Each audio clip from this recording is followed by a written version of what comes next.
সারা দুনিয়ার মানুষ যদি এক জায়গায় মিলায় দাও, সব মানুষ এক। বলে আঙ্গুলের একটা টিপ লাগায় দেখ, পৃথিবীর কারো আঙ্গুলের সাথে অন্যের আঙ্গুলের ছাপে মিল হবে না? হবে? চোখের মধ্যে এমন ডিজাইন আল্লাহ দিলেন, এত সুন্দর ডিজাইন, সারা দুনিয়ার মানুষের চেহারাও যদি মিলাও, নকলের সুযোগ আছে, চোখের ডিজাইনের মিল করার কোনো সুযোগ নাই। এই জন্য ওই বিদেশে গেলে, বিভিন্ন কঠিন কঠিন কাজে গেলে বলে তোমার চোখের চেহারার চোখ দিয়ে ভালো করে তাকাও, তোমার চোখের ডিজাইন নিতে হবে। স্ক্রিনে ক্যামেরার মাধ্যমে নিয়ে নেয়, আঙ্গুলের ছাপ নেয়।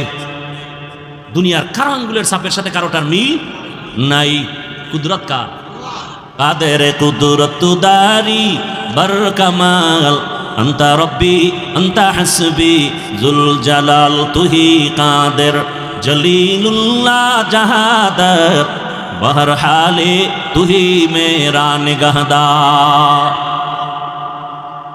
তাহলে আল্লাহ তাআলা মানুষ দুনিয়াতে পাঠাইয়া মানুষকে চলার জন্য নিয়ম নীতি দিছেন, মানুষের সম্মান বজায় রাখার ব্যবস্থাও করেছেন। আল্লাহ তাআলা বলেন, ও দুনিয়ার মানুষ, আমি তোমাদের বানানোর পরে তোমার জীবনের সব প্রয়োজনের ব্যবস্থাও করেছি, অতএব আমার কাছেই চাইতে হবে। আমি আল্লাহ তোমার সব চাহিদা পূরণ করব। চাওয়ার আগেই তো সব দিয়া দিলাম, আরও কিছু যদি প্রয়োজন হয় আমার কাছে চাও। রহমতের নবী বলেন, ইজা সাআলতা ফাসআলিল্লাহ ওয়া ইজা ইসতাআনতা ফাসতাইন বিল্লাহ। যদি প্রশ্ন করো, সাইল করো, কার কাছে করো? আল্লাহর কাছে চাও। কারণ দুনিয়াওয়ালারা সব ফকির, এজন্য দুনিয়াওয়ালারা চাইলে কষ্ট পায়। আল্লাহ হলেন ধনী, আল্লাহ বলেন আমার কাছে চাইলে আমি খুশি। ইয়া আইয়ুহান নাস আনতুমুল ফুকারাউ ইলাল্লাহ ওয়াল্লাহু হুয়াল গনিয়্যুল হামিদ।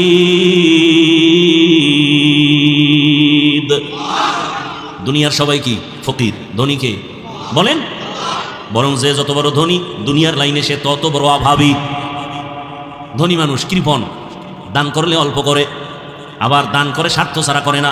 আমার নাম দাও, ব্যানারে নাম লাগাও, তাহলে আমি কিছু টাকা দিতে পারি, ঠিক নেই?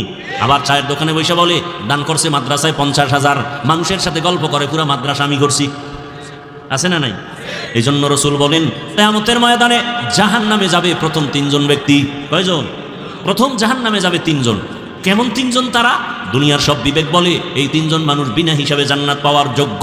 দুনিয়ার সবাই বলবে এই 3 জন বিনা হিসাবে জান্নাত পাবে, কিন্তু রসুল বলেন আমার আল্লাহ এই 3টা লোকের ডাইকা প্রথমে জাহান্নামে দিবেন। দুনিয়াওয়ালারা বলে এই 3টা মানুষ জান্নাতি। বলে কেন? বলে একজন হলো শহীদ, কাফের বেঈমানের বিরুদ্ধে যুদ্ধ করিয়া গলা কাটা শহীদ হয়ে গেছেন, এই লোকটা তো নিশ্চিত জান্নাত পাওয়ারই কথা। আল্লাহ কয় কিয়ামতের ময়দানে আমি তাকে সবার আগে জাহান্নামে দিব। দ্বিতীয় হবে আলেম, আলেমদের আল্লাহ ডাকবেন। রহমতের নবী বলেন, দুনিয়ার আলেম নিজে এলেমের বয়ান করছে কিন্তু আমল করে নাই। পর্দার বয়ান করি, পর্দা নিজে করি না। হালালের বয়ান করি, হালাল নিজে খাই না। সুন্নতের বয়ান করি, সুন্নত অনুযায়ী চলি না। এরকম আলেম নাই? বলেন না কেন? ইলমে ইজাজ করদান বেহিসাব, খলকে রাদা দান জবাবে বা সওয়াব, হক না দারদ দোস্তে খলকা জারেরা নিস্তে ই খাসলত কে দিনদারেরা। দ্বিতীয় আলেমকে আল্লাহ ডাকবেন, এলেম শিখছো আমল করো নাই। আল্লাহ কোরআনও বলেন, ইয়া আইয়ুহাল্লাযীনা আমানু লিমা তাকুলুনা মা লা তাফআলুন। নিজে যা আমল করো না এমন বিষয় মানুষকে বয়ান করিও না। হ্যাঁ, কিয়ামতের ময়দানে আল্লাহ ডাকবে, বলবে জাহান্নামের ফেরেশতা একে জাহান্নামের শিকল লাগায় নিয়ে যাও। 3 নাম্বার দানবীর আল্লাহ ডাকবেন, ও দান করনেওয়ালা, ও অনেক টাকা পয়সা তোমাকে দিলাম, দান করেছো? কাহা করেছি? মাদ্রাসা মসজিদে। কেন করেছো? বলে দিনের জন্যই করেছি। আল্লাহ কয় না না, তুই মানুষের প্রশংসা পাওয়ার জন্য করেছো। ইলমে ইজাজ করদান বেহিসাব, খলকে রাদা দান জবাবে বা সওয়াব। আল্লাহ তাআলার ভালোবাসা আমরা সবাই চাই, কারণ এত সুন্দর কণ্ঠ কে দিছেন? কথা বলেন। আল্লাহ দিছেন। আমাকে হায়াতটা কে দিলেন? আপনার চলাফেরার মতো পা দিলেন কে?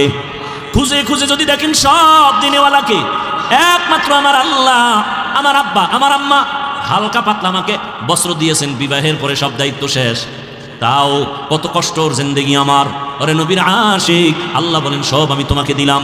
অতএব ভালোবাসা তোমার মা বাবা যা পাবে তার থেকে আমি আল্লাহ কম পাবো না বেশি? বলেন, মা বাবায় ভালোবাসা পাবে তো আল্লাহর থেকে বেশি?